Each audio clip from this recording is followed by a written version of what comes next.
In late 2002, Roy Jones Jr., recognized by the masses as the pound-for-pound best boxer in the world, issued a direct challenge to the current heavyweight champions. So is that what you're asking? Yes, I'm ready for whoever want to bring it behind to me. Whenever, whoever, however you want it, you damn right, I want it. At the time, the Pensacola Speedster was the reigning unified light heavyweight champion, had unparalleled speed and ring IQ, and had demolished all 47 opponents in his career so far. And their man is just getting hammered in there now. The only thing left was to conquer the money division at 200+ pounds, a feat a former middleweight boxer hadn't achieved in over 100 years of the sweet science. That people think he's gonna kill me. People think ain't no way in the world Roy Jones is big enough to beat no heavyweight. He's too small. And I love to hear people say they think I can't. Join us today as we revisit, for me personally, one of the saddest and most abrupt endings to a fighter's career, a leap of greatness that fell just short of its destination.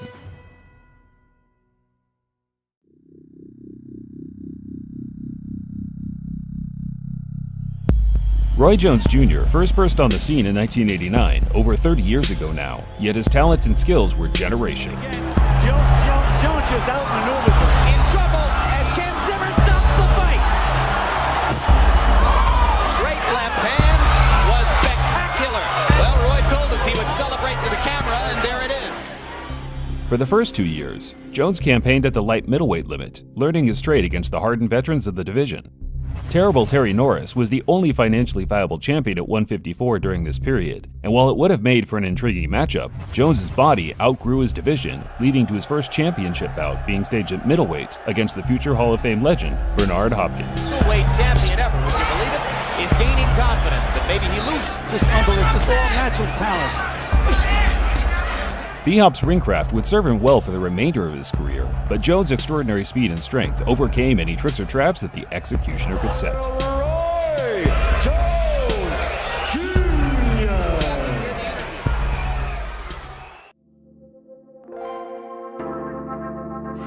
Presenting the IBF middleweight champion of the world. This isn't competition anymore. This is a bloodletting. This is absolutely fantastic.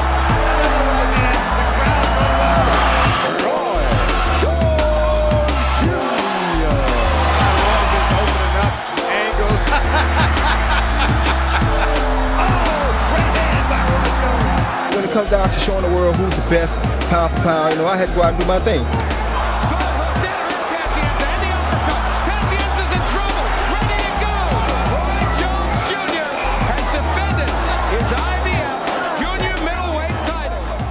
Jones' path of destruction had begun.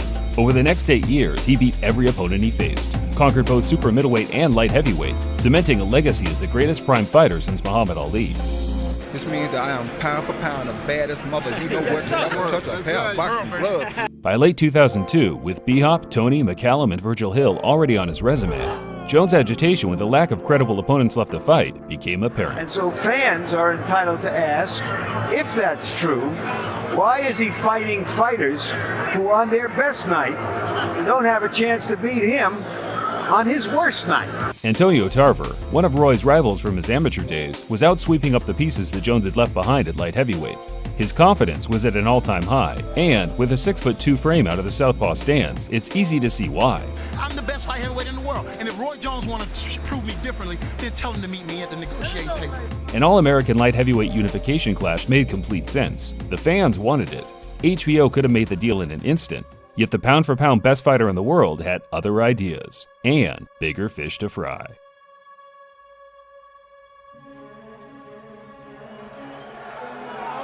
Tonight, he attempts to join boxing's most elite as he challenges for the heavyweight crown.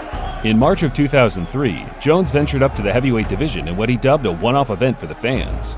I said I'll fight the heavyweight champ one time. John Ruiz was available. That's who I'm fighting. The WBA world champion John Ruiz was the first to answer the call. Fresh off victories over Kirk Johnson and Evander Holyfield, Ruiz was no pushover during this period. I don't know if his punching power is going to really carry to the heavyweight division. I think that if he hit John with his best shot, I think Roy might be in for a rude awakening when he sees John look at him and smile and, not feel like anything hit him. It had been 106 years since the former middleweight title holder Bob Fitzsimmons had conquered the great James J. Corbett for the lineal heavyweight championship. However, Bob had been learning his craft in the division for 2 years prior to his title shot.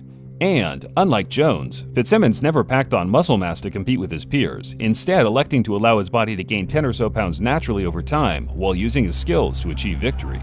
Jones gained 25 pounds of pure muscle in a short space of time, a strategy relatively unquestioned by the experts as it was seen as necessary to compete with a brutish and rough Ruiz. Johnson, Roy Jones. Roy Jones likes to get in there and land his best shot early so he can make the other guy cautious. Right hand over the top by Jones. Jones was the betting favorite, albeit by narrow margins, yet the vast gap in skills and speed showed during the opening round. The left in return, and they're fighting in the center of the ring.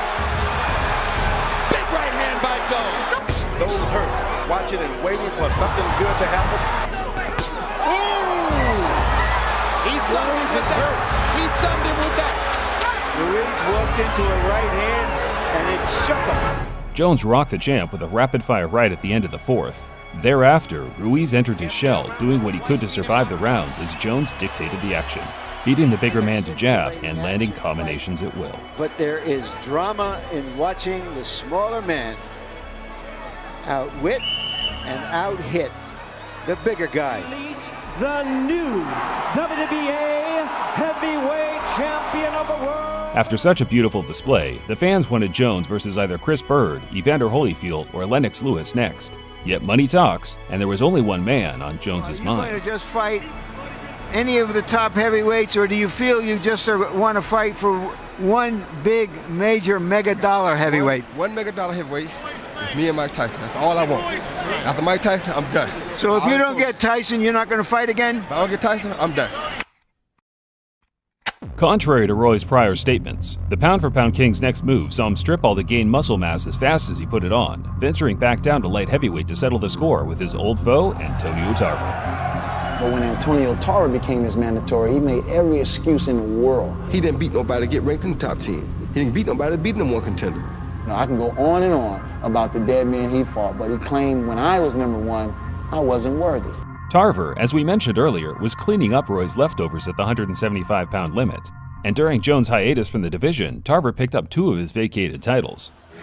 Jones says Tarver's whole career is about trying to be like me. Despite both men being age 34 at the time, Tarver didn't turn professional until he was in his 30s and looked the fresher for it during the course of the fight. That could make a difference. Look at Tarver banging away with the left hand and landing them again, this time coming around the guard. Jones looked a shadow of his former self, allowing Tarver to boss him around the ring and open up flurries on the ropes. Jones had little answer to Tarver's aggression, yet the former champ showed glimpses of his old self at spurts, which, to the bemusement of the crowd, was just enough to earn a widely contested majority decision. Don't let your eyes fool you. Tarver. Don't listen to these commentators. You saw it for yourself. Antonio Tarver beat the man tonight, so that makes me the man. Even with the win secured on the resume, Roy's status as the pound-for-pound king of all weights started to dwindle, with many fans now hailing the rising star Floyd Mayweather Jr. as the flag-bearer of boxing. Tale of the tape now for Roy Jones and Antonio Tarver the second time around. Jones looked to set the record straight in a rematch with Tarver 6 months later.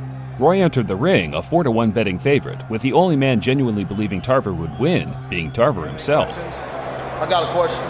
You got any excuses tonight, Roy? Let's not ask questions like that. Let's touch gloves and go work. Tonight, Roy. Emmanuel, you seen that before? I love it. No, I've never saw it, but I would like to see it more often.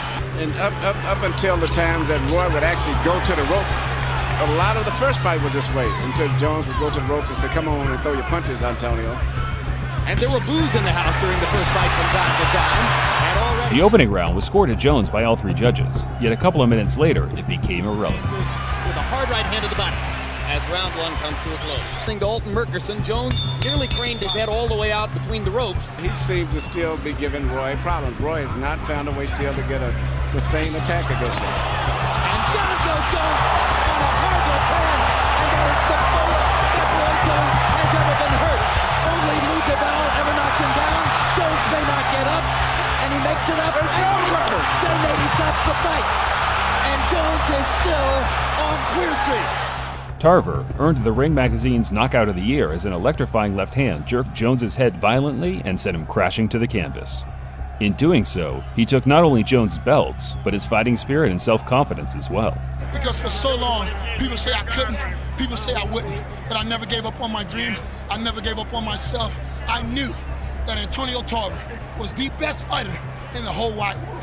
Pound for pound, baby. Pound for pound. Roy Jones Jr. was never the same again.